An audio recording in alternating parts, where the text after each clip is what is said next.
Messy Conversations. I am David Tripp. I will be the host this afternoon and also one of the conversationalists. A couple of quick announcements before we get started. We're going to have an abbreviated agenda, or not a program, I should say, for the summer. We usually do 7 or 8 messy conversations each quarter, but this summer we're doing only 4. We have today's conversation between Elaine Parker Gills and myself on Messy Conversations 1 year out. We've been doing this for about a year now. And so we thought it was a good time to stop and reflect and muse. And then next week, Messy Conversations is going to focus on issues related to admissions and recruiting and racial justice. And so, and we'll put a special shout out to people in our admissions departments across the university. And so that should be a really lively and good conversation.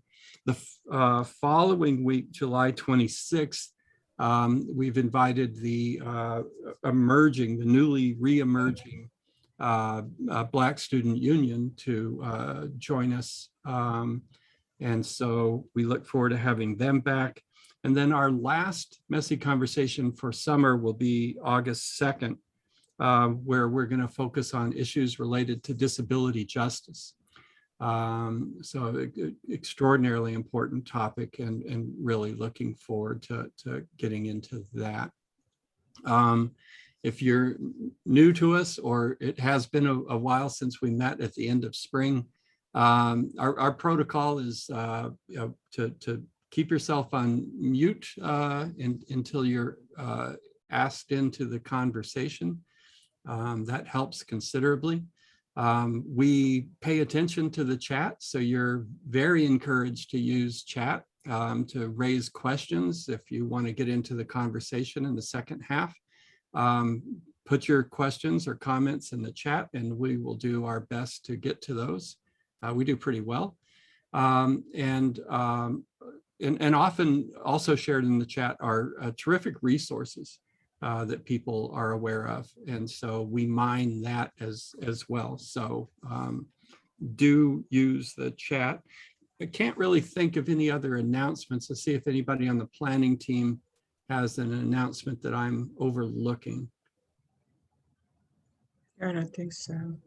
Okay. All right, then. Then we'll get started.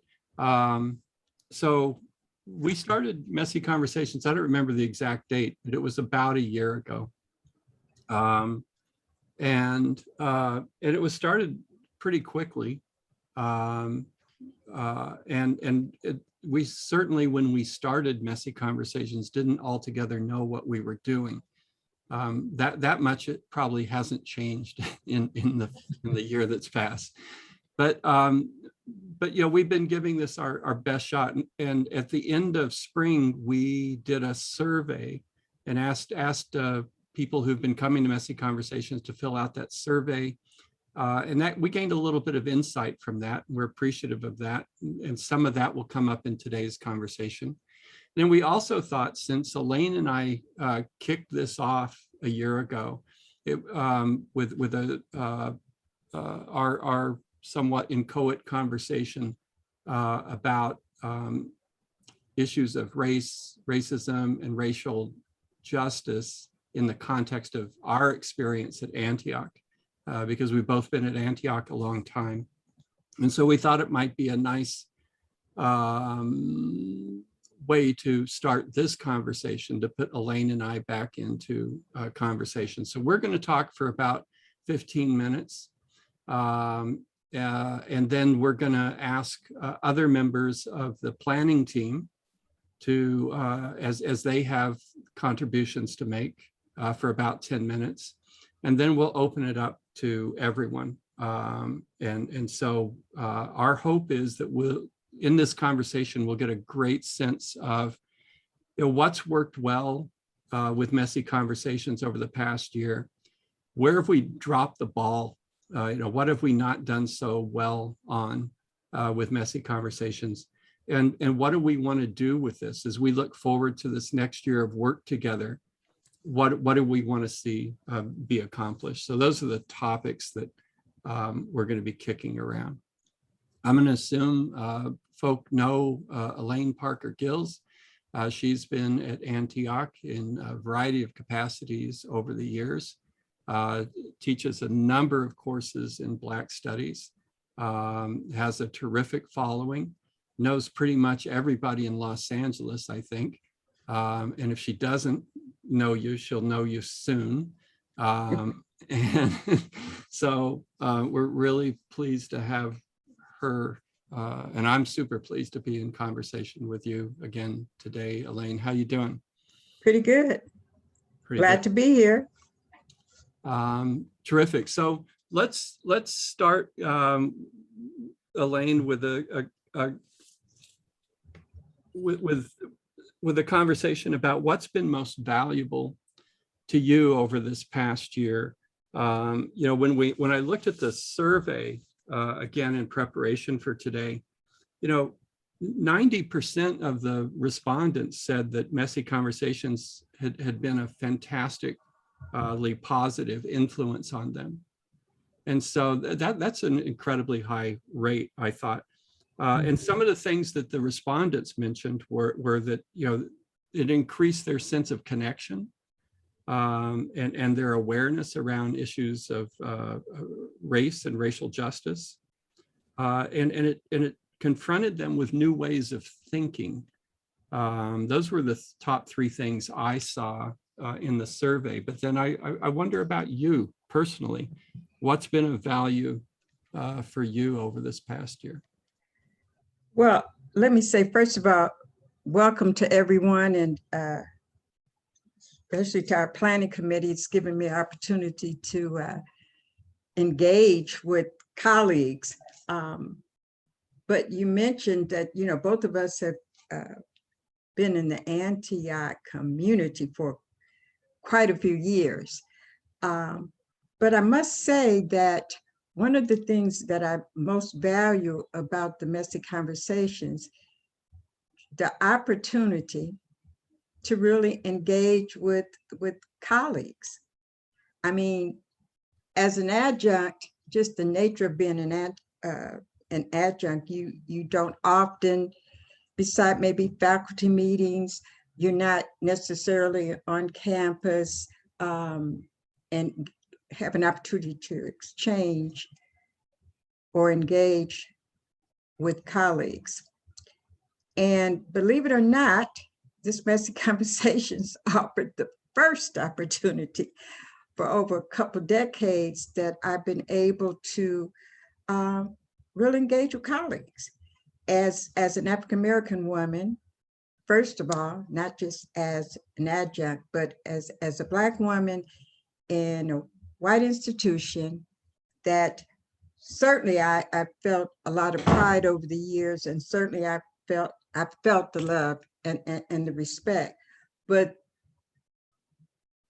this was the new game in town because of what's happening in our country. And I'm teaching what's happening in our country.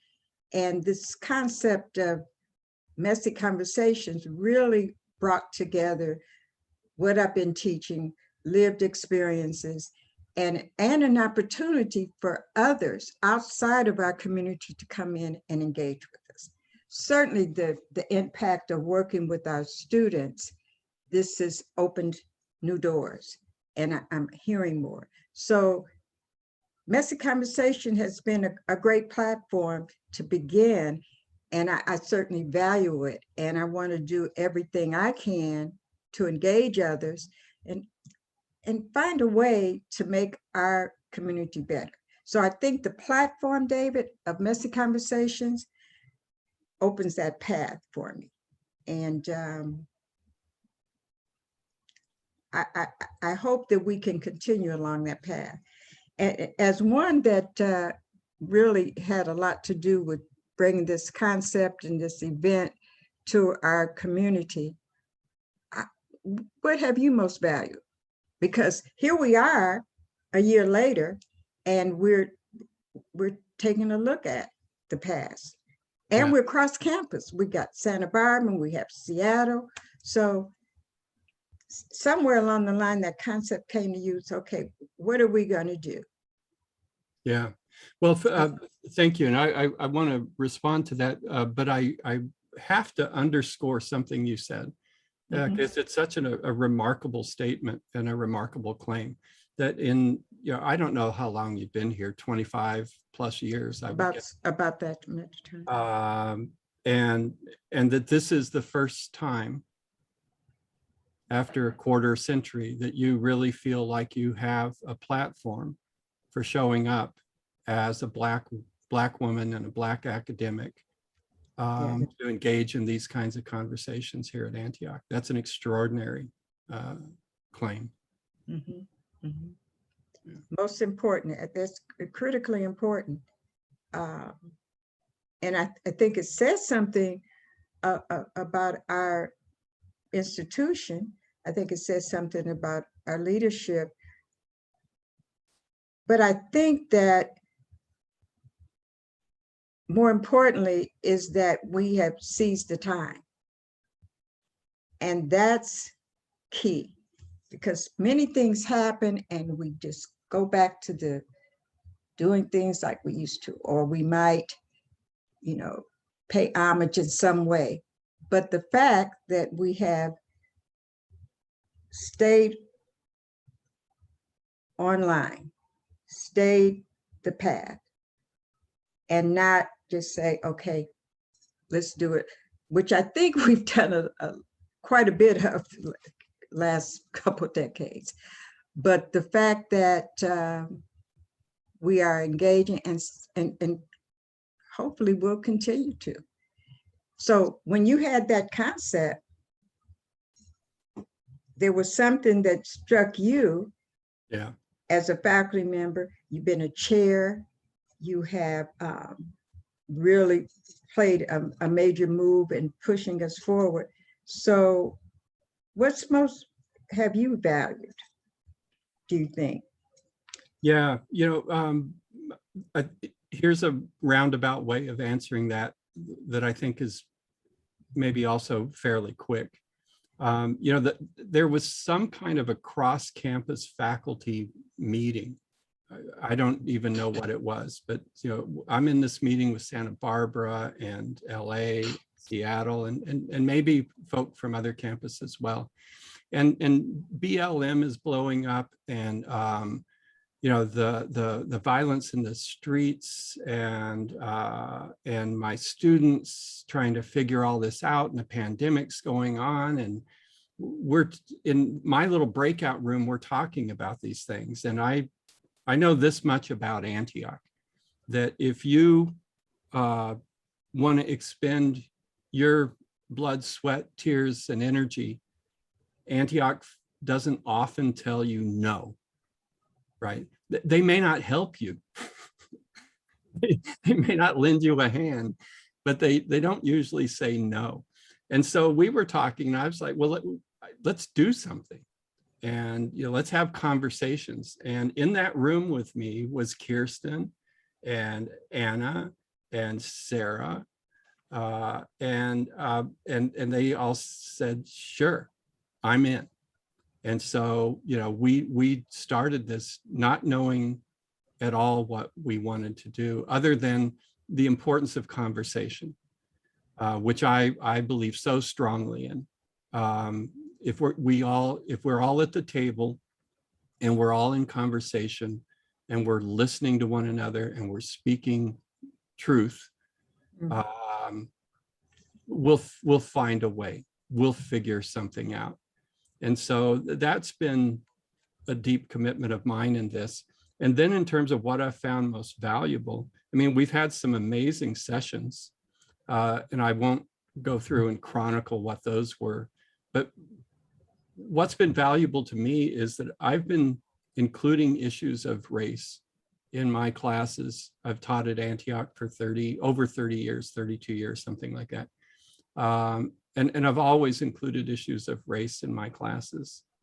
And what I've learned and what I find of value is how a lot of how I did that had ossified over the years.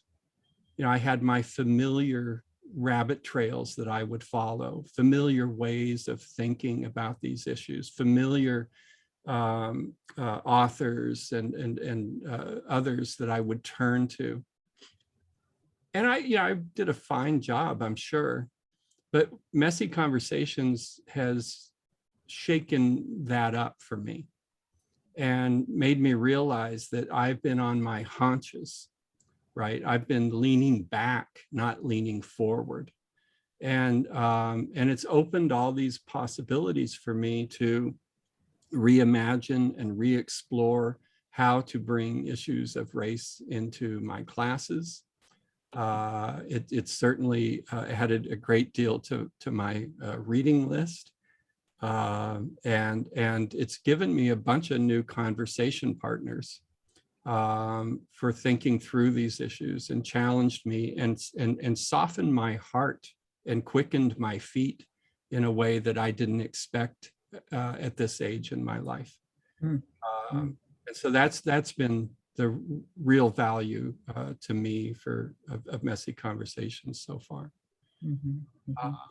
I know we also wanted to talk a little bit, Elaine, about my expression of where did we drop the ball, or what would you have liked to see play out differently this year with Messy Conversations? Well, in terms of like dropping the ball, I probably wouldn't characterize it exactly that way. I would say,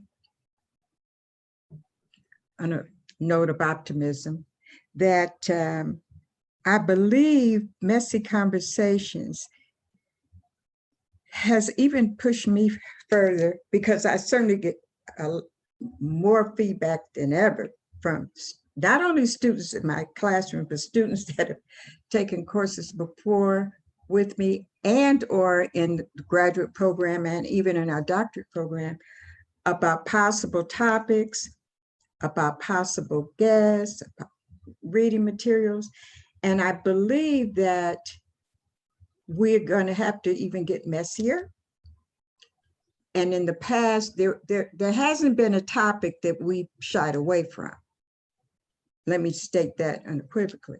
However, I think that as we expand our thoughts and as additional folk from outside of our community are in, and take, for example, the piece on Pan-Africanism, the piece on the Palestinians and others, and the 3 Black men, our last session, certainly we're going to have to connect even more broadly. We're going to have to, use this platform to get together with the leadership, which I think has been very positive in LA about moving forward. Dropping the ball, no, we're just going to have to come together, pick that ball up and carry it through. We're going to have to be in the playoffs and go on and win the championship like LeBron thought he was going to do in the Lakers. We're going to have to, once again, I said, seize the time and take it a bit further. This thing about the 2 of us, both, we make sure that racism, privilege, white supremacy, they're very much integrated in how we teach, our approach to learning, critical thinking, learning and doing. I come from a family of activism. And so I bring that to the table. I bring that to the classroom. I bring that to the community. And now I think with Messy Conversations, that's my foundation to keep going further. And part of this planning committee, which we're all heard, we all give each other an opportunity to be heard, then I think that we just have to go forward. There might have been areas in some of the topics that we could have, taken further, but we wanted to give our guests an opportunity to, because they in fact were our guests, to talk about their lived experiences, their backgrounds, and how they're looking through that prism of race, which is inherently messy. And I would think, given the way things are going in this society right now, right here, even in Los Angeles, that things are going to get, tougher, and these conversations are going to get messier. So we got to work together to make sure we don't drop the ball. Now, that's interesting. You were saying, use that term, drop the ball. What do you think we could have done maybe differently? And we'll hear from some of the planning committee, and maybe, hopefully the audience. How could we have even better work? Yeah, in your opinion. But one of the advantages of not knowing what you're doing and not really having a plan is it makes it harder to screw up.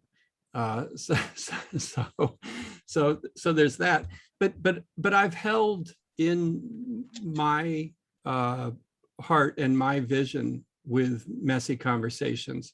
One of the things I've held is that, not every week, but week in, week out, we get 30, 40, 50, 60, 70, 80 people coming together and engaging in these conversations. What will come of that? What will come of that? And my sense is if you put people in conversation about messy topics, they're going to find worthy opponents, right? They're going to find people that they disagree with, but they're people that they need to be in conversation with because they're smart and they're engaged and they give a damn. And you're going to find like-minded people that share your vision, or who are that together you're expanding your horizons of possibility, and you're going to hook up with them and say, hey, let's do this. Let's do this. And so that's a hope that I've had, that messy conversations would spawn those kinds of relationships and those kinds of projects. And it may well have, and I just haven't heard about it. But my if I don't know if that's a dropped ball or not, but it's a wish that feels somewhat unfulfilled. That I. It just, and I don't know if that's on us, the way that we've run messy conversations, or if it's in the design of messy conversations, or I'm just impatient and it will happen in the second year of messy. I don't know why that has happened or hasn't happened up to this point. And, for the last thing you and I wanted to talk about, what do we want our work to look like going forward? That's what I want our work to look like. I want to continue to try to figure out a way to encourage projects to come out of messy conversations, so that the practical things emerge from good conversation. Coalitions emerge from good conversation. Allies emerge from good conversations. Initiatives emerge. That's what I see. And the other part of what I see is that while a handful of us started messy conversations, I've always thought of the leadership of messy conversations to be a river, and that people would flow in and flow out. And so I'm hoping in this new year, some people say, hey, I want to be on the planning team. And some of them will come in and some of us will flow out.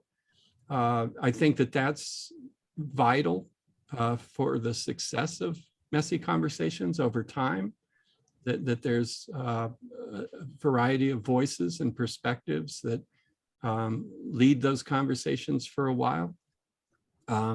So that's some of what I see as our work coming up. And how about you, Elaine? And then after you, we'll see if any of the other planning team wants to weigh in on any of these issues. Yeah, I think kind of that might be even have something to do how I'm looking forward. I'm always able to gauge, obviously, because I've spent the most part at NEI in the classroom, although I've actually held other positions, supporting positions, supporting admissions, supporting engagement in the community. And what I want to truly see, how we can use messy conversations to further engage our faculty, which I know that there are a couple of coalitions or initiatives and people coming together that focuses on that.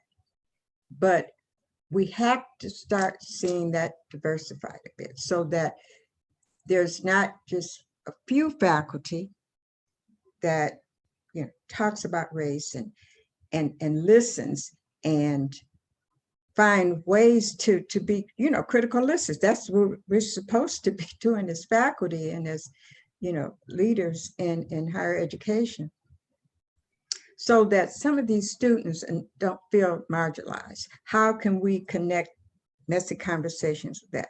How can we support and hear the voices and of the BSU and other groups that can help us reach that goal? And I every week for the past year, I'm looking at the numbers, and I can tell which topics garner a great deal of interest and others may be lower. But we have to stay on the cutting edge. When we can get that impact in the classroom, I know that will make a difference. We have to see more faculty of color. We have to be respectful of the history and culture of people of color. And in order to do that engagement has to happen. I happen to know that it can. Now, we have illustrious faculty, and we have individuals that are in positions that they can help us do this. And as far as I know, messy conversation is central to us moving forward. At least it is for our group, and I think others. And the very fact that we get anybody every week says something. But how do we get into the classrooms? And I know because of messy conversations, I've met faculty from Santa Barbara now, Seattle, students for the first time, I believe, in all these years, I had a student from Seattle in a workshop. Students tell me this is the first time they have had African-American male instructor. So these students have just been here the past 3 quarters, but even if they started several years ago, it might have been 1, maybe 2. The connections, you mentioned, I know quite a few people. It's about building relationships. And I believe that we just have to do a better job, and it's going to be on all of us through this messy conversations to help build these relationships and diversify our student population and our faculty.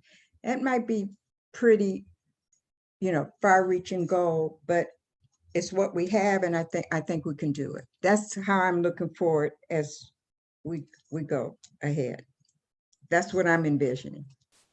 So let's see, we have Sarah Beth and Lisa and Anna and Kirsten. I think if I'm seeing all our other members of the planning team. Any of you want to jump into this conversation for a few minutes before we open it up to all those questions in the chat? The chat is just brimming. It's extraordinary. I can't keep up with everything happening in the chat. But any of you have anything you want to add to the conversation at this point?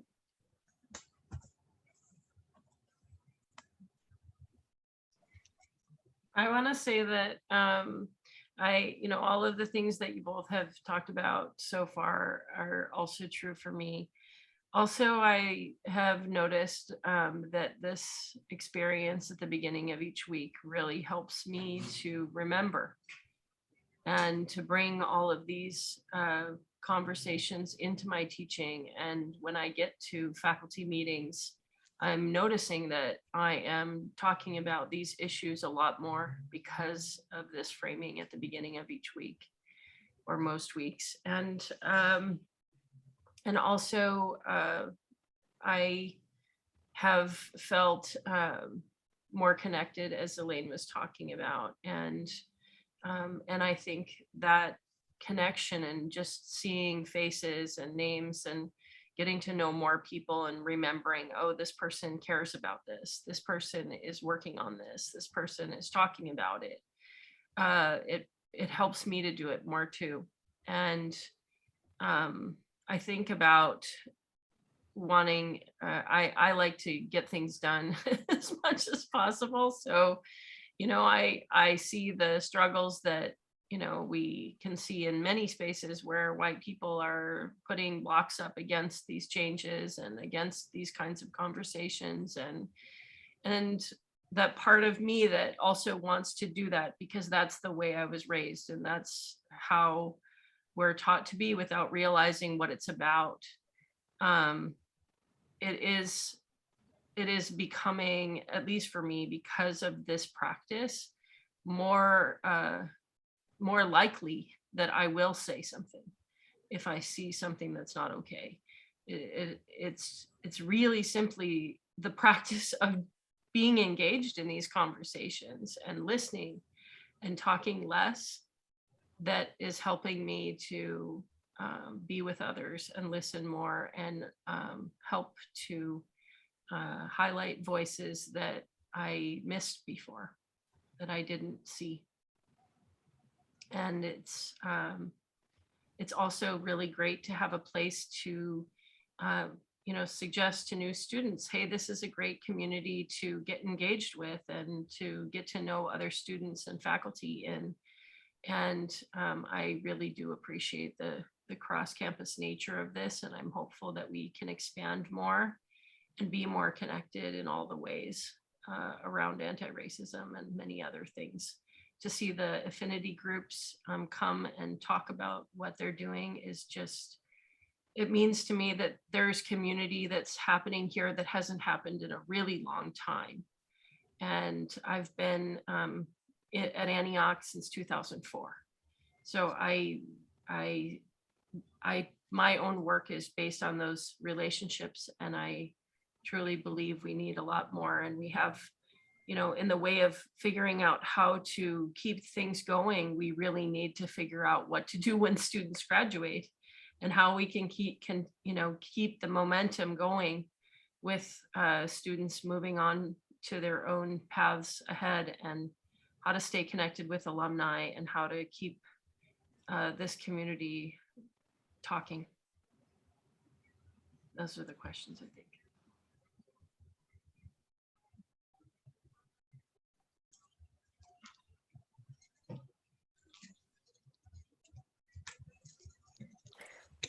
Okay, I'd like to just jump in and first of all say hello to everyone. It's great to see you all.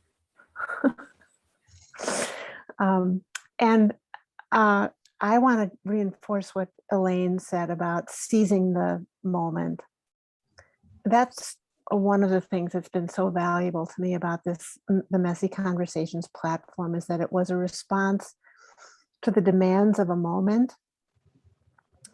And as David explained, we didn't know what we were doing, but we insisted on doing it anyway, and I feel very proud of that, taking that initiative. That I think was one of the things that I made me, rewarded me in so many ways because of the conversations that we've had.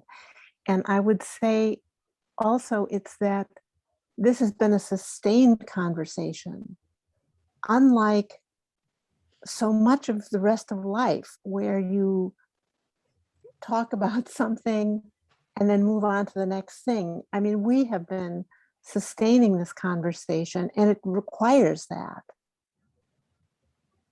Achieving a society that is anti-racist, where you have social equity, I mean, this is an enormous task, and it requires a sustained attention. And that's what this does for me, is it keeps the focus on what's important. And I would also echo what others have said about the networking, being networked with people from all throughout the institution, staff, faculty, students, all in the mix. And I feel like this is the critical mass of people who are really committed to this work. And it's like these are my people on this platform, and I appreciate that very much. I hope that the conversation coming up can include what seems like such a troubling development now, this attack on critical race theory, the attack, this obsession with whitewashing American history. This really goes to the heart of who we are as educators. If we can't look honestly at our history, our society is in very deep trouble. And so this is something that troubles and bothers me very, very much. And I'm also hoping for the topic of reparations to come up in conversation, as we see that some institutions and even small communities and even individuals are engaging in the work of reparations now. This is not something that's taboo anymore. And I think this is an important dimension of facing our racist national history. Racist. Yeah. So I can't say how happy I am to see you all.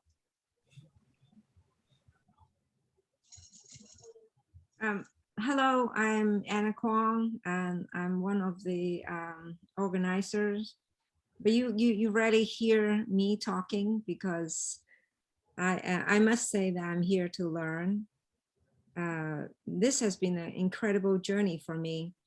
The meeting, this group started out from an all faculty meeting with undergraduates, because undergraduate, now we talk about the school, the LA, Seattle, Santa Barbara, and online programs are working together, and it comes out from a all faculty meeting. And I'm very excited, and I'm very proud of being part of it.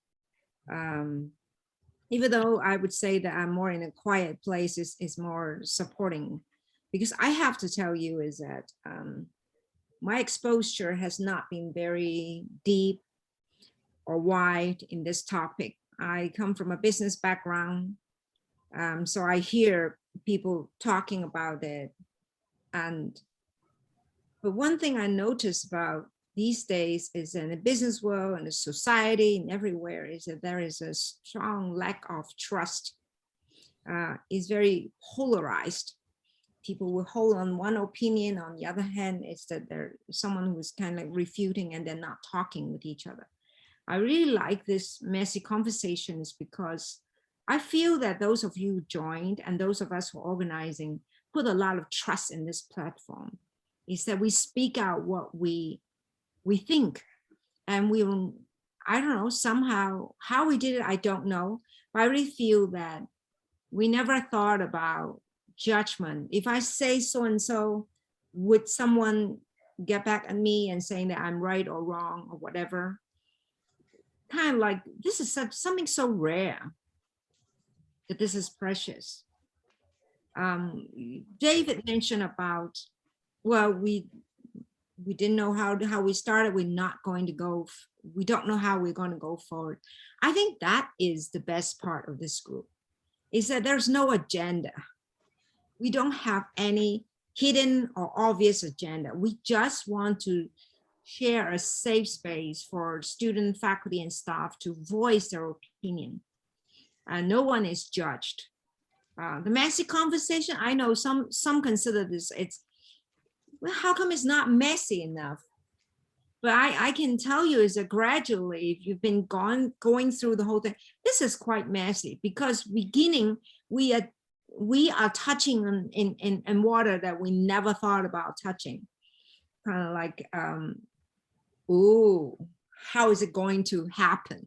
When we look at the topic for next week, I constantly would think that what will actually happen. But as time goes by, is I feel very comfortable about it. Whatever topic that comes up, I just come in and join, and very naturally, and really enjoy the conversation. The equality expressed here, whether you are from the campus of LA, from Santa Barbara, from Seattle, or from online, whether you are a staff, you are a student, you are a faculty, we have a very equal platform that everyone is working towards the same goal. And this gives me a lot of meaning about working for a social justice school like Antioch.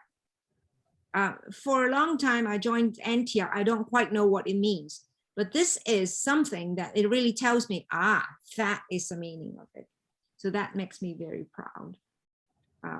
So that's how I feel. And I would like in the future is that we will dare to get onto territory that few people will touch on.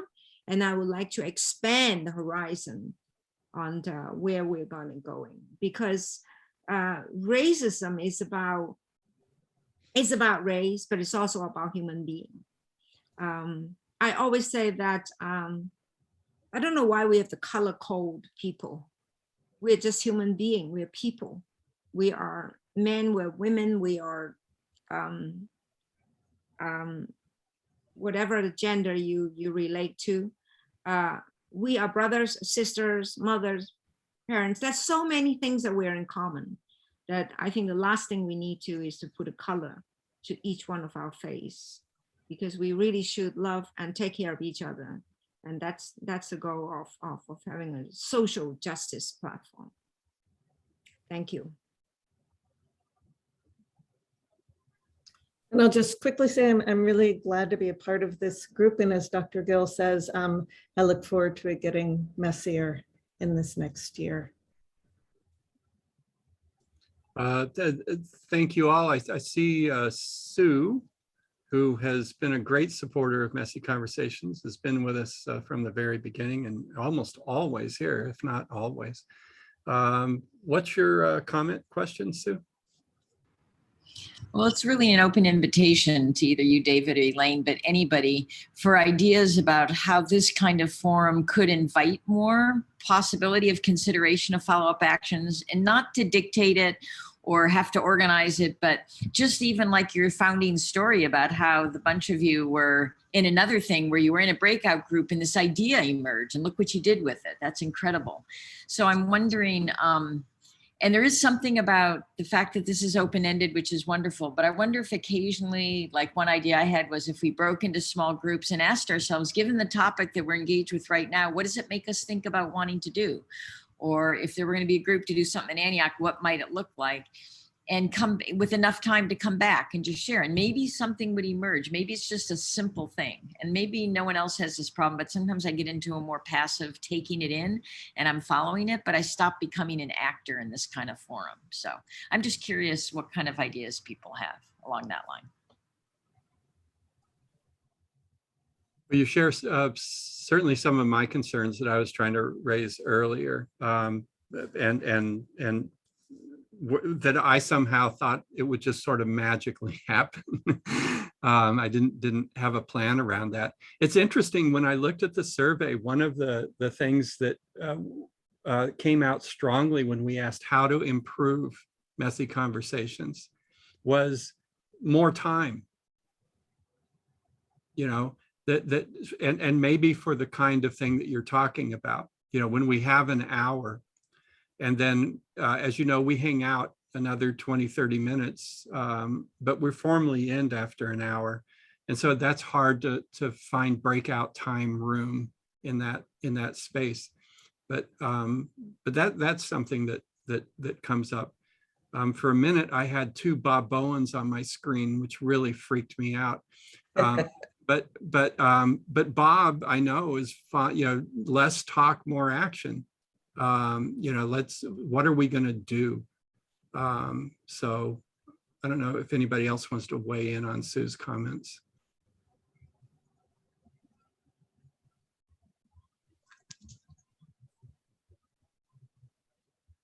Or let me put that in the form of a question.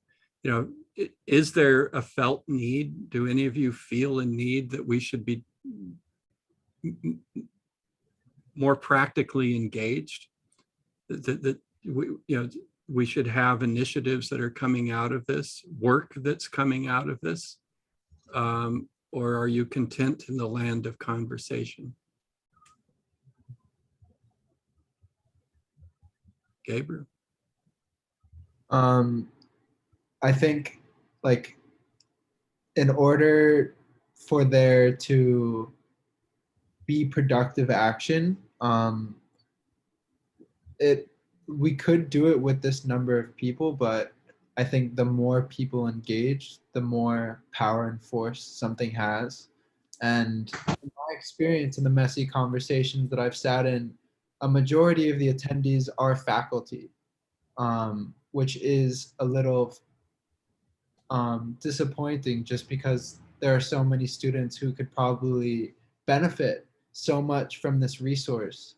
I'm shocked that, like, we even have this opportunity, and so grateful. But I would suggest potentially having teachers give, like, maybe 5 minutes to the end of their class on a consistent basis to talk about such an opportunity and the reasons why this reflection is kind of necessary. Just to, I appreciate the emails, but sometimes those things get lost, and with more intentional action at that, this is what we're offering and these are the benefits to this critical self-reflection, I think will increase attendance and provide greater force for people to kind of move these, I don't know, move in these agendas, to collaborate and create initiatives and coalitions.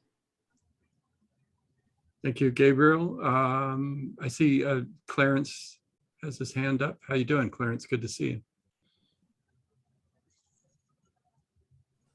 I'm sorry, I have a habit of not unmuting.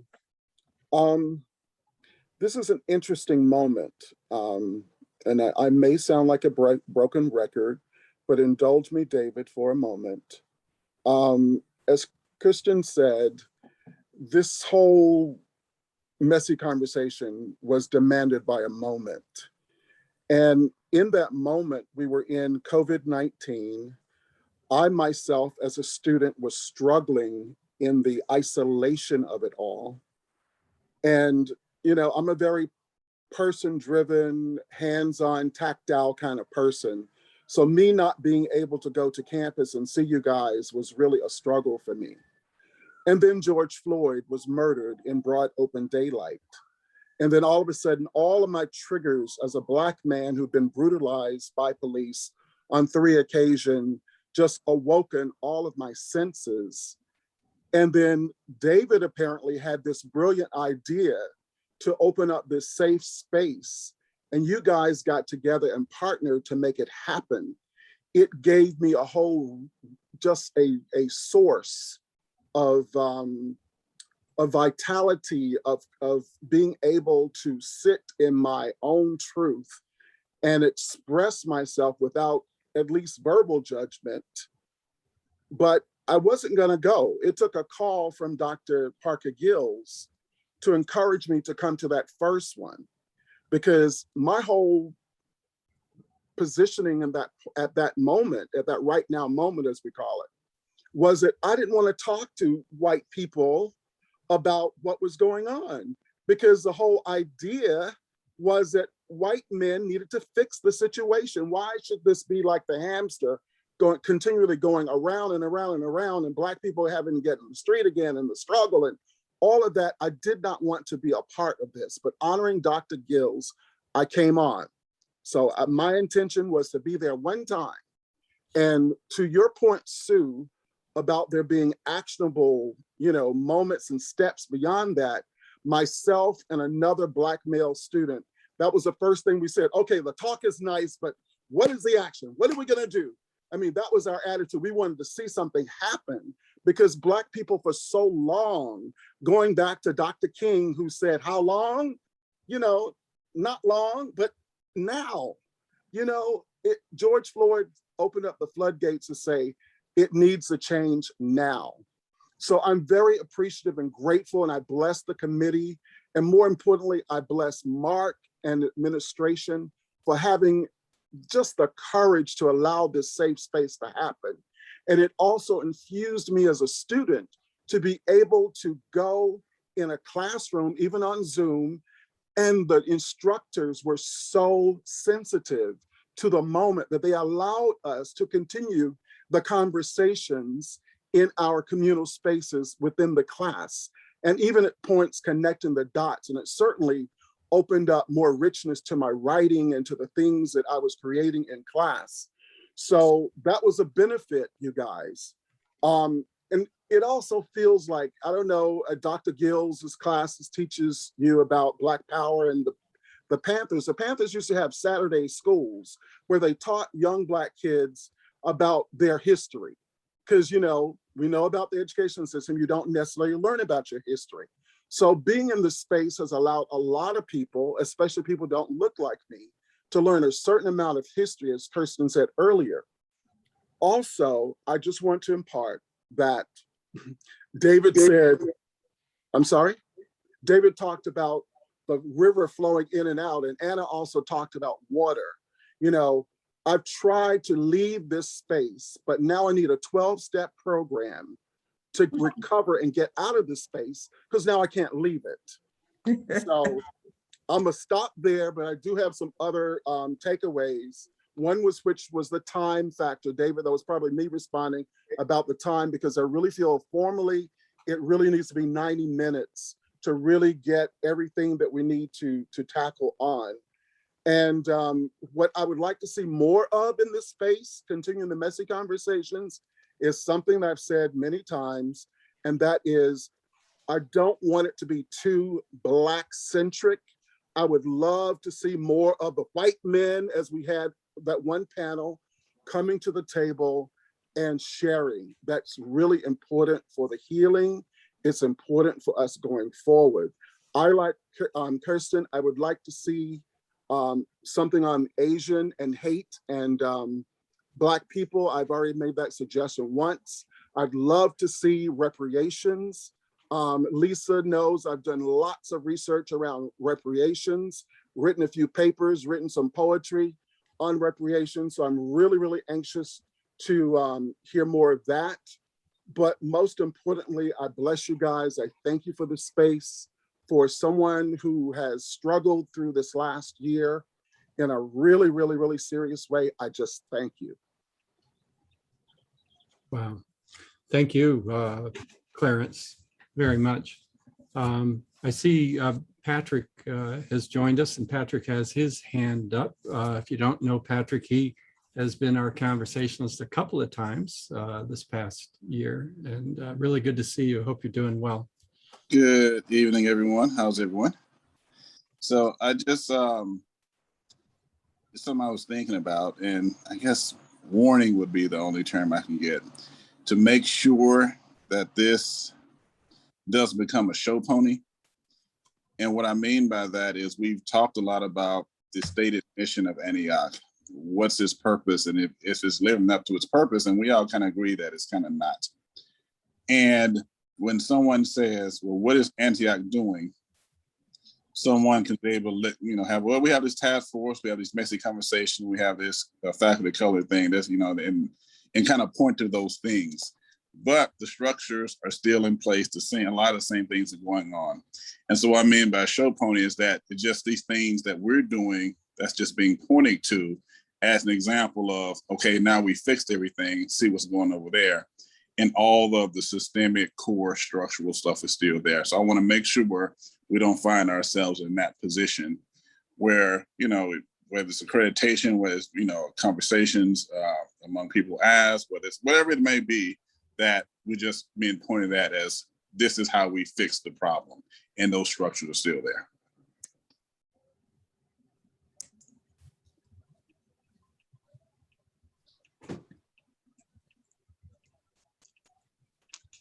Yeah, I'll just quickly say I couldn't agree with you more, Patrick. That's part of, I think this brings us back around to Sue again, right? That, what are we going to do? And I know that the planning team, I'll say this much, the planning team has been committed to bringing the anti-racism task force into this space once a quarter. We're not doing it this summer, but we'll do it again in the fall.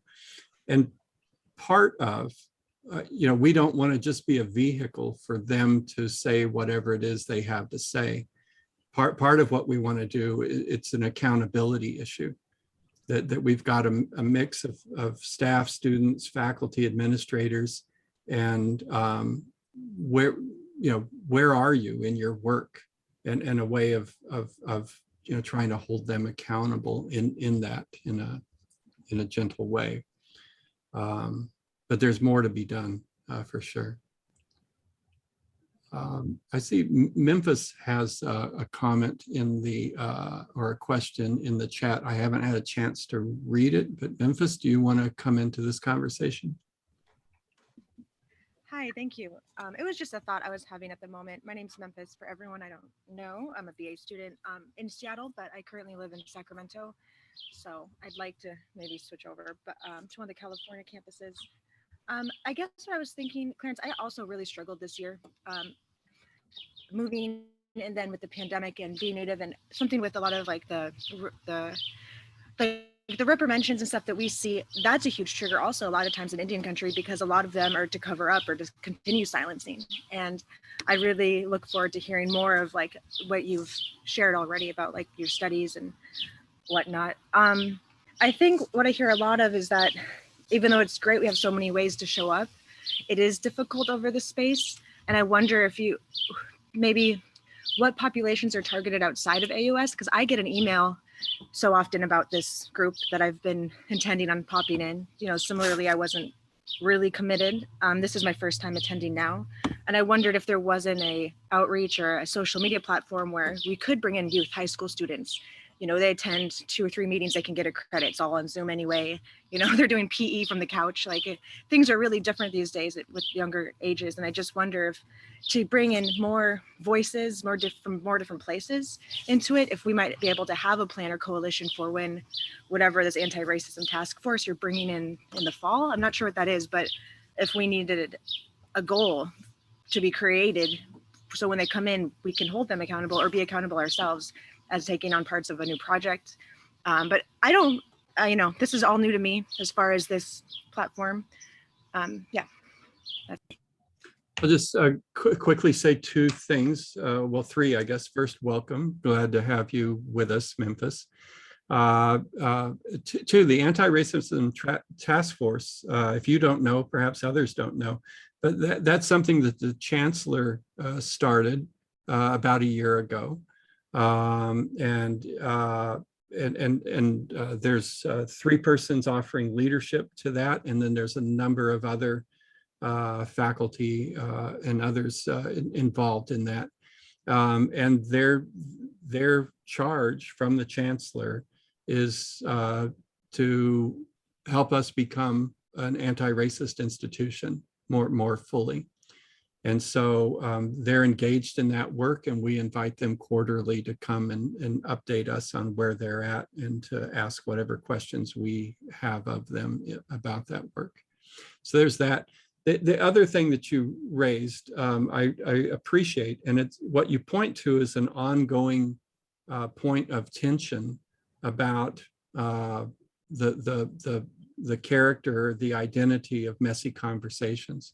When we started Messy Conversations, it was started because for Antioch, we needed our Antioch students, Antioch staff, Antioch faculty, Antioch administrators to have a place to come together to care for one another during challenging times, to be in conversation with one another during challenging times, and to figure out what the work of anti-racism for Antioch as a community is. So that's been our purpose. And we've had tension because sometimes we've said, well, should we open it up? You know, we've had other groups who've asked, oh, can we come to your Messy Conversations? Can we, you know, and we engage that conversation about whether or not it should be opened up or whether or not it should remain, this is a place for Antioch to do its work. And so far we've continued to choose that this remains a place for Antioch to do its work, that there's something that we need to do. And this is our place for doing that. And so we haven't opened it up, but that doesn't mean it wouldn't be opened up down the line. Who knows what Messy Conversations is going to become. But for now, it seems like there's still plenty of work for us to do. I want to recognize the time. Our practice is, if you don't know, that we meet for an hour. So we try to end around 5 o'clock. And then we encourage those who want to hang out for another 20 minutes or so. So if you need to go, thank you so much for joining us. We hope we see you next week when we talk about admissions and recruiting and issues of race and racism. Very important stuff. And encourage your other Antiochian friends to join us. If you are going to hang out, terrific. Let's continue the conversation. What's on your mind?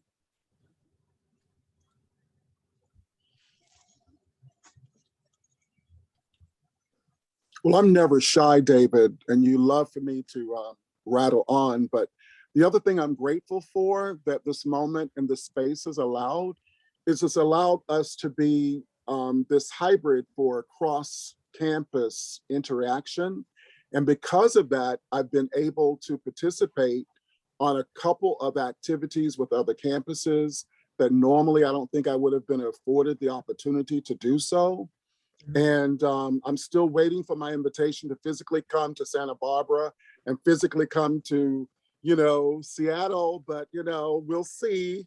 That Delta girl is now dancing around us. So we have to be cautious. But I just wanted to acknowledge that that's another one of the reasons I'm so grateful that this space was established, so that we can feel more like a united kind of front as a campus. Because for those of us who did have the experience of lived experiences of being on a real actual live campus with dorms and all of the activities that happen, we don't really have that on our small campuses. But this allows us to have, an opportunity to get to know our faculty members better, to get to know our professors and administrators better. So it's served another purpose as a student, and not to also negate the acknowledgement of how you guys have listened to us and been able to infuse some information and in some kind of forays into making Ed Found better, which is like our real orientation to Antioch.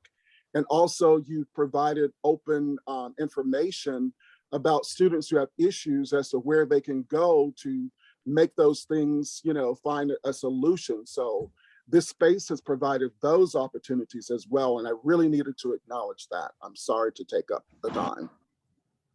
Thank you so much. I wanted to kind of take note of what Gabe was saying about students' participation. And we would love, you know, more students. And I think if Gabe and other students, if they have other suggestions and or how they relate with their classmates in these different classes to support coming to Messy Conversations, that would be great. I tried to talk about Messy Conversations in our classes, but any ideas that people want to bring forth, we're happy to entertain and go for it. And any way that we can support that effort, we'd love to do it. And to just piggyback a little bit what Clarence was saying about this cross-campus connection, I think that's really, it's fabulous to be able to connect with students on other campuses. And hopefully we're going to, in the coming year, we're going to be able to make fruit of all of those connections. A couple of the topics that were mentioned by Kirsten and Clarence really are on the agenda for the coming quarters. Reparations, the Asian movement, not only you, Clarence, but there's some others have mentioned that. And we're looking at collaborating, Lisa and I, on the 1619, particularly with everything that we're seeing out here by the mad men and women running around. So our social political climate certainly warrants our attention and our engagement as higher education. And Dave and I were talking the other day, and many of you know about Nicole Hannah-Jones and this whole situation, how she was treated as an alum from one of the white institutions, and how she decided that they so lacked integrity and respect that she could not accept that tenured position, which brought up a subject that we've talked about before, historically Black college. Patrick, I don't know if Patrick's still on, he's a professor at a historically Black college. And that's something we'll probably be talking about going forward also, those institutions. And an alumni of Xavier University of Louisiana, another HBCU. Got to plug that. Absolutely. Thanks for throwing that in. I'd never forgive myself if you had. But I think that those are, it's important. It's part of that history and culture that we're talking about that's so important. It may not seem to be as crucial or critical, but it is. It all plays a role to help understand. So the more we see a really multicultural presence on these campuses, so the more we learn about the other campuses and how we can all come together through Messy Conversations and then branch out. And we've heard a lot about, more time, what Sue was saying about the breakout rooms. And those are things that we're all looking at because we're trying to figure this out, how we can best make use of the time we have and our spirits and all of our backgrounds to understand. And we would not need this conversation had it not been, not just that movement by that, the killing of Floyd, but in fact, historically, putting in context, we know the decisions that were made about the transatlantic slave trade. That's why we're still dealing. And then we're going on to civil rights movements. We're still dealing with voting rights. David and I just had a conversation about that. Because in 1964, King and others came to the White House to talk about voting rights. A few days ago, with the Black Vice President, welcome them, leaders of the movement came to the White House again. So there's a connection of what has happened in the past, what we're doing now, what Messy Conversations and Antioch can do. So it's, we have our work cut out for us, but we can do it. We know we can do it because you're here, and we all can, work together. So I see Jacqueline Rose. I had not seen you earlier. I didn't know you were here, Jacqueline. You must have been on page 2. So Jacqueline's been an important part of the work that we've been doing in the planning teams, not only as our work study, but just as a voice of wisdom. Did you want to jump in on this in any way, Jacqueline?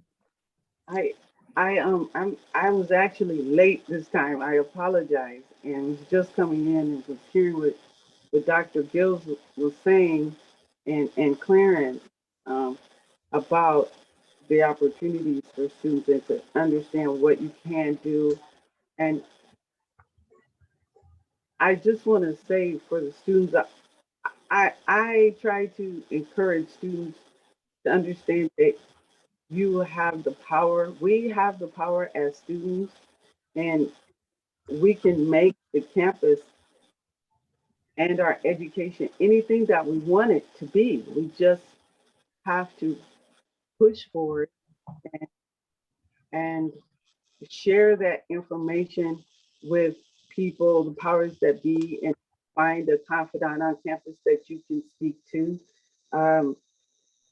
Take that opportunity to do so, because if the test if the test time is too short, tell someone so that they can direct you. And if you're having difficulty having patience to write an essay, even to do your exam, speak with the admissions counselor. We have the control as the students that are going to be there, and we're there to enhance our education, and it's our responsibility to get out of it what we want, and then utilize the tools that are available to us, the resources, and that includes people, and that includes computers, that includes everything.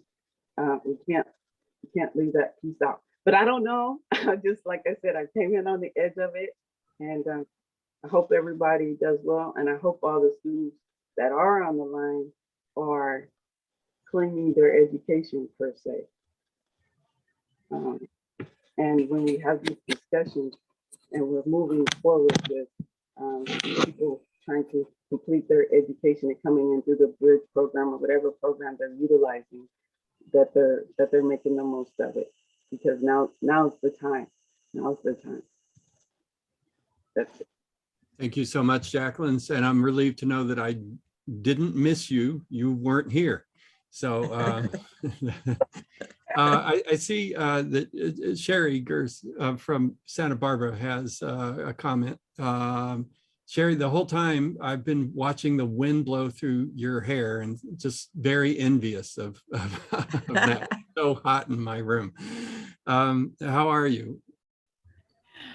Well, it's not nice of me to start with a negative, but I'm going to say that I'm having a hard time with the sun in my eyes. But so it's nice to hear what you just said about seeing the outside. Yes, I am sitting outside in Santa Barbara. I'm so pleased to see Messy Conversations in summer quarter. Here we are. You've brought us together again.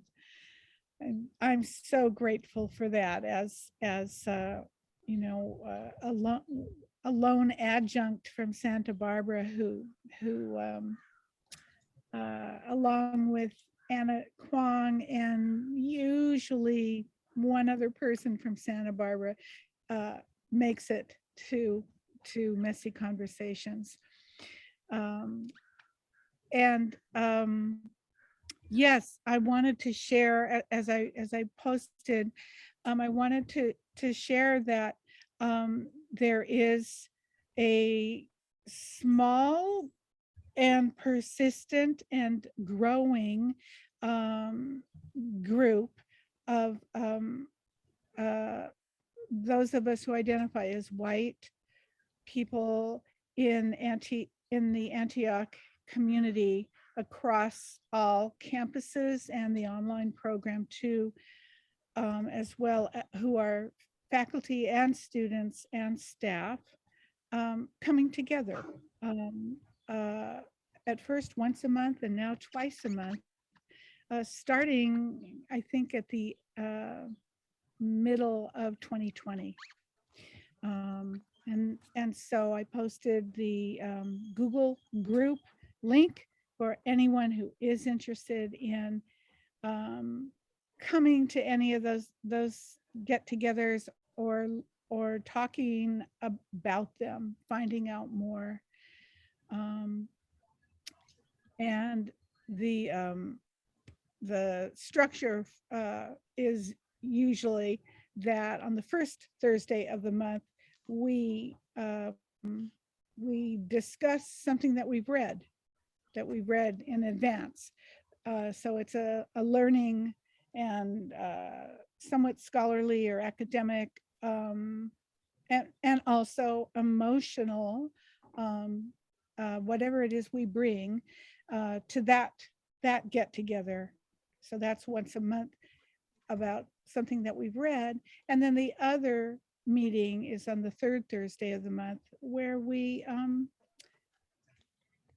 in a way, we're doing some, well, we're looking at the reasons for why we've come together and what anti-racism means to us and what we think it should mean and be and look like for the university. So that's I'm just one of the 3 or 4 of us who are the sort of the organizing team putting this forward. There's Richard from Los Angeles, Richard Kahn from Los Angeles, and sorry, I'm blanking on somebody's name. Bonnie Powers from Academic Technology, and just Bonnie's everywhere, right? Bonnie's at every campus and is also a student. And I'm really Kent. And Kelly, thank you, Lisa. Kelly Kent from Los Angeles as well, who's also an adjunct in the psychology program. We're not the leaders, we're simply volunteer organizers of that group. Everyone who identifies as we described and is interested and wants to come together is very welcome to show up. Thank you, David. And Thank you, Sherry. I've been able to attend sporadically. It's a group that's doing important work, and so I'm really glad that you make this call. Yeah. Well, we're struggling to figure out what that important work is and how to keep our feet to the fire, and that's why everyone's presence is so important too. Thanks. Thank you. Others of you that want to get into this, especially in terms of, if we're interested in critique of messy conversations and also vision. And so if there's something you'd like to see happen this next year in messy conversations that you really wish could happen, something you want to do, now's a good time to jump in. Will. Hi, I'm a first timer, and I just wanted to thank you for putting this on. I've been meaning to come for a year. I saw it was a 1-year anniversary, so I thought I'd make this my first time. Great. And I think it should be commended simply because a lot of the things from the movement, as it were, are just kind of memories and harken back to the week and a half that the country seemed to care about Black folks. So I think just in that respect, I'm glad this exists. To Patrick's point about being a show pony, I've been the show pony at lots of different institutions trying to deal with this topic. I've gone across the country with a show about race and the justice system, a live show, and we facilitated messy conversations afterward. But you could really get a sense of the intent by the administration and the people that chose to bring us in, whether it was just a box checking thing, like, hey, we care about this, we addressed it. We didn't have to get too deep in it, and we can move on our way. Or if it was really part of a consistent effort and something that was starting something else. So to that end, I really do think there should be actionable items that are maybe commitments that can be made. And to me, the thing that has been most effective, and this has only been strengthened by my study here at Antioch, is relationships. So I don't know if one of the actionable items is just to break bread with someone who is not like you. People who don't have any close friends of another race, have a meal. Don't talk about race at all, but at least forge these relationships.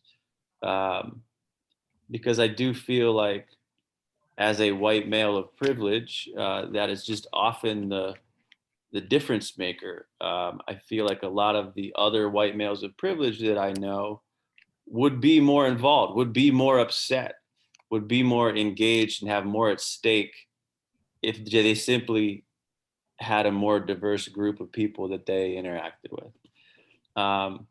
And secondly, on the relationships thing, this might be more the form of a question, but I'd love to hear about if you've been able to get the kind of people into this group who would be presumably the last people to even show up to the group.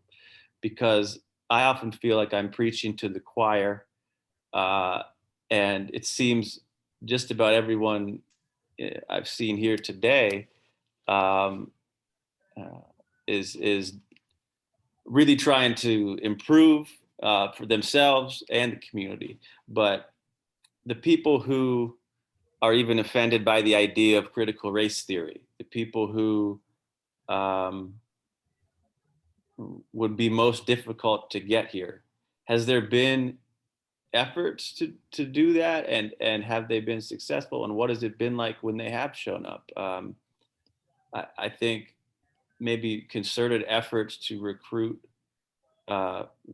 people, and I hate to say it, from the other side, I don't want to put it like that, but I'd be interested to hear how that has gone over the course of the last year. But mostly, I'll just try to wrap it up.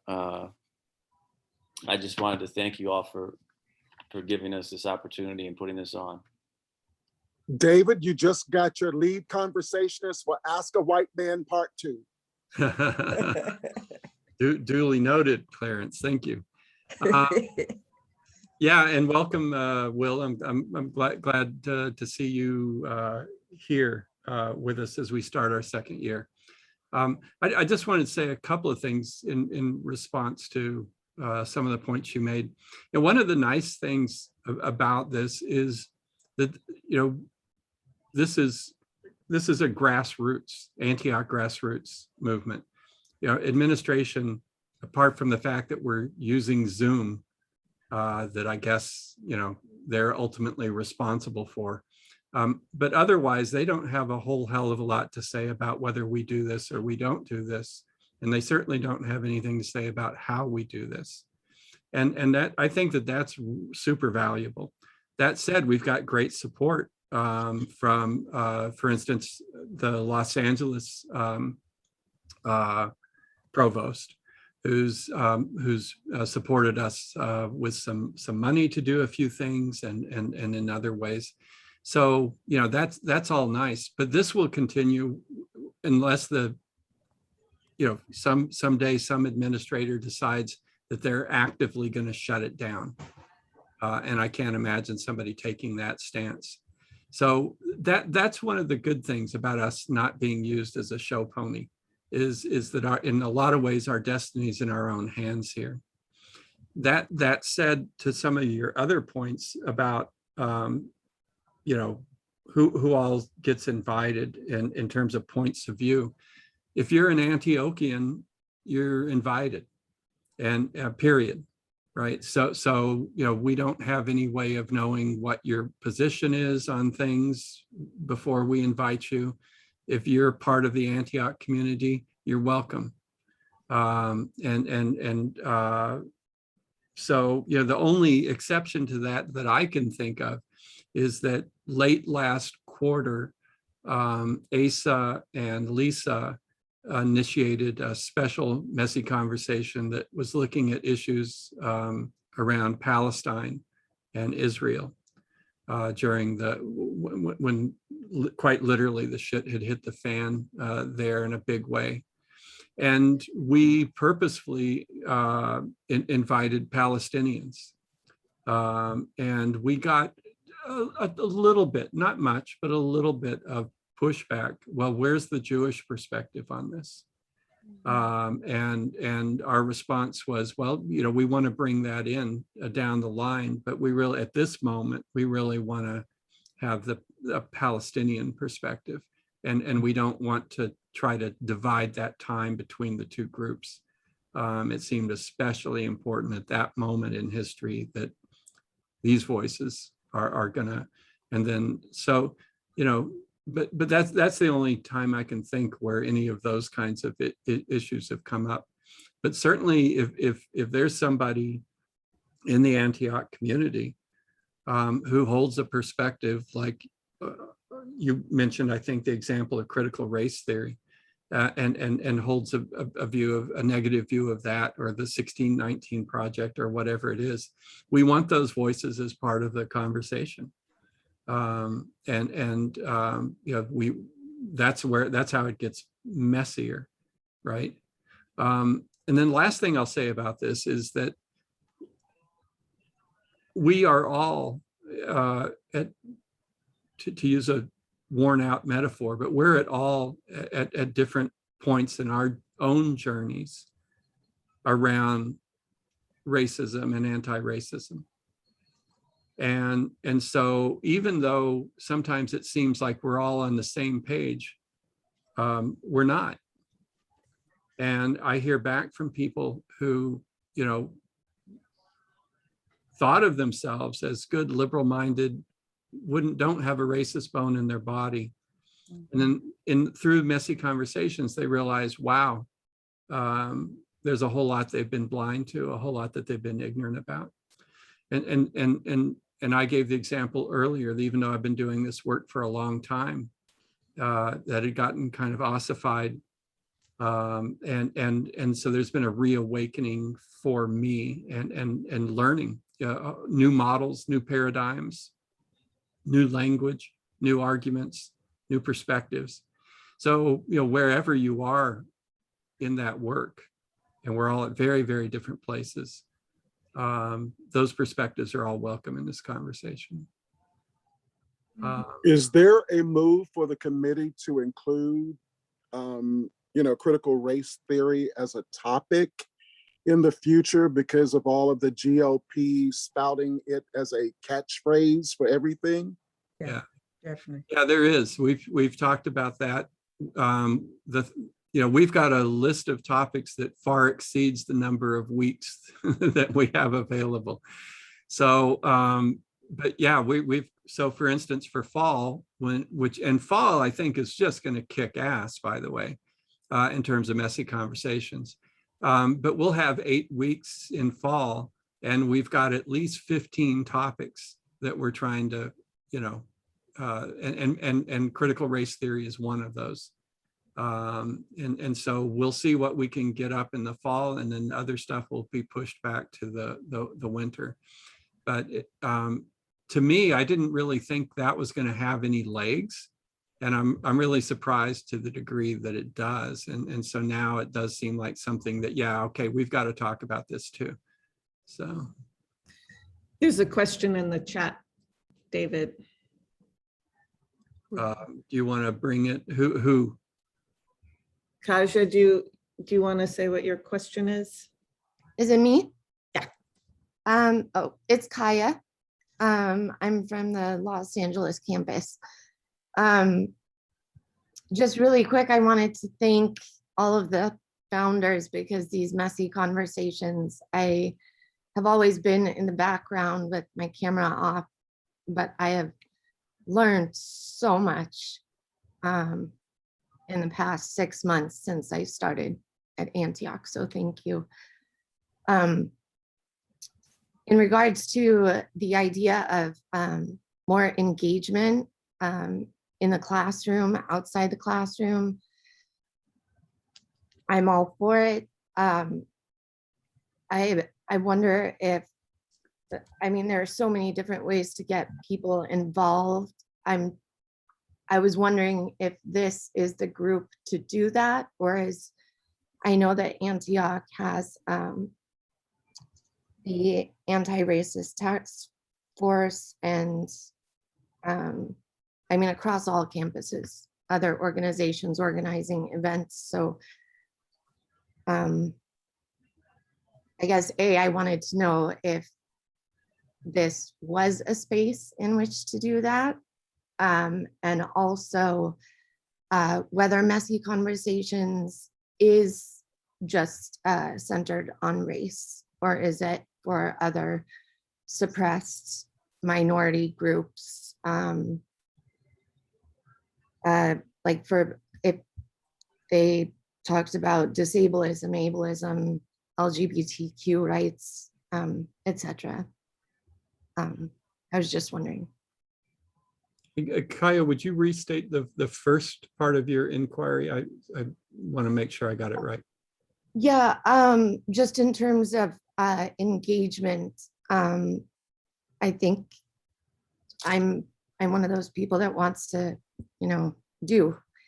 So if there's a way to get other people involved, if that's education, if that's events, if whatever it may look like, is this the type of group to do that, or is that another Antioch group?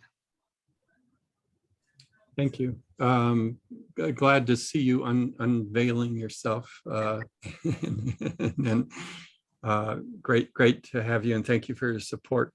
I'll just quickly say a couple of things.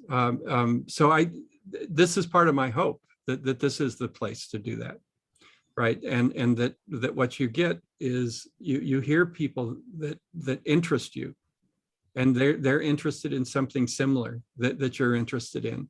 Somebody says, oh, I want to do this. And you say, hell yes, I want to do that. And then you connect with those people, and that grows out of this sort of common stock, if you will. And you make your own dishes based on this. And sometimes it may be that you decide you have to challenge Messy Conversations to show up for something, that something's going down. And Messy Conversations needs to show up and take a stance. And so I think that's also possible. So I think this is a good place to initiate action. And that's one of my deepest hopes for our work together this next year, is that will happen more and more often. Jacqueline. I just want to say to Kaya, if you're trying to figure it out, I have to plug the Messy Conversations credit.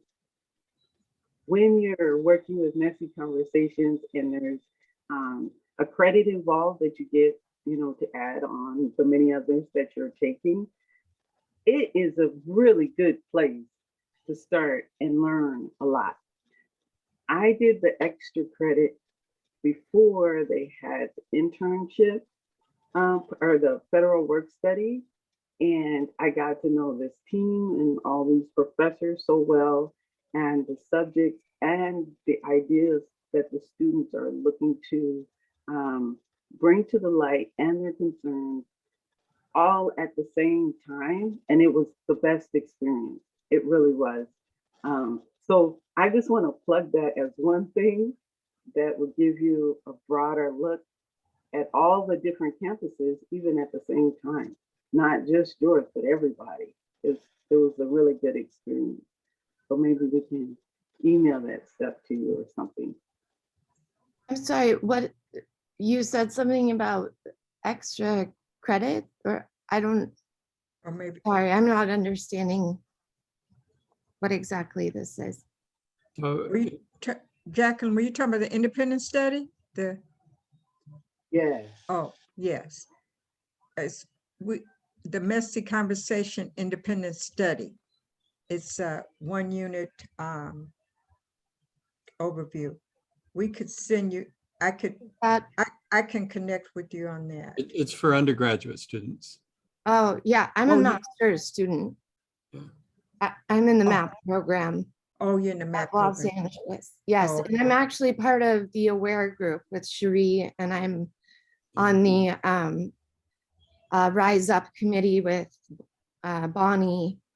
I'm because of this, I'm really trying to get involved as much as possible. So okay. yeah, that's why I was asking whether this is one of the groups to you know, take action and get more people involved, or whether this is just I think someone brought up earlier that it's really for Antiochians to come together and discuss how we can do it from the inside out, it sounded like. Yeah. So that was kind of I'm trying to wrap my head around what the mission or the goal of the group is. And then- Thayer, you're also part of the MAP Student Council, right? Mm-hmm. So I wonder too, if you want to bring them into the conversation somehow, I think that could be interesting, and to have psych students who are such a big part of our campus be more involved in this conversation somehow. I've been posting these conversations and AWARE conversations on Slack. I've only gotten a few people involved, but I think it's just because of the timing. You know, most of the master students are working too, at least part-time, so it's difficult time-wise. But maybe we could think together about how to do it more deliberately. We wanted to do that that. would be great. Yeah. And to the second part of your question, yeah, our focus has been on racism and anti-racism, and for all sorts of good reason. But other issues have also come in. So we've talked about intersectionality, and in particular bringing LGBT and queer issues into the conversation around race. We'll definitely be looking at AAPI issues probably in the fall, and so looking at Asian American Pacific Islander issues as well.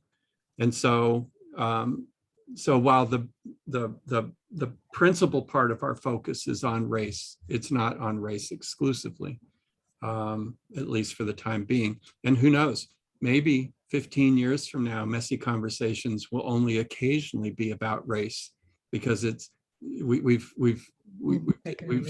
made some real good progress there, and we're working on other things. That would be nice.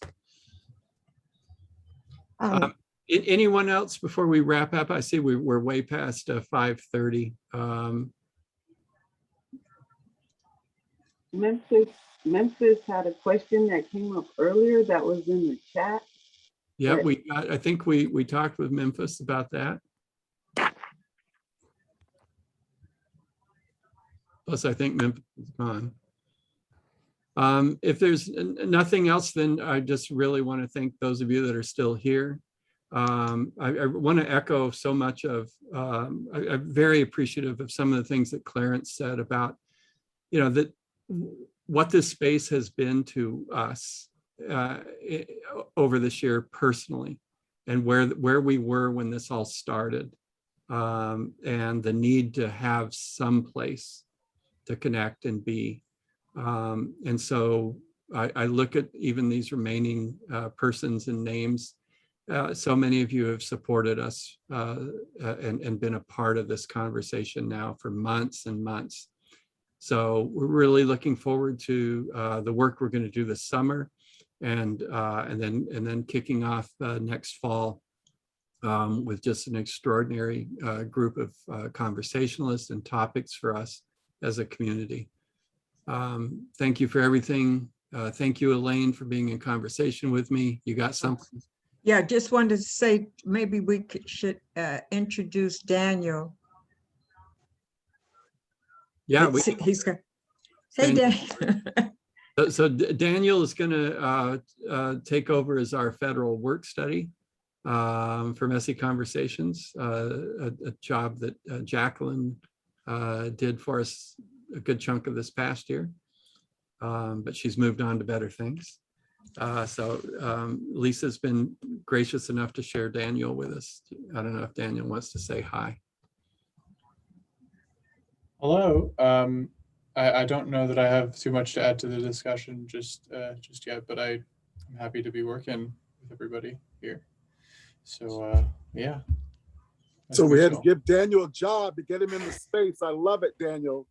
Good to see you. It's nice to see you, You guys Clarence. give yourselves a pat on the back, because Messy Conversations has been a great gift for our school.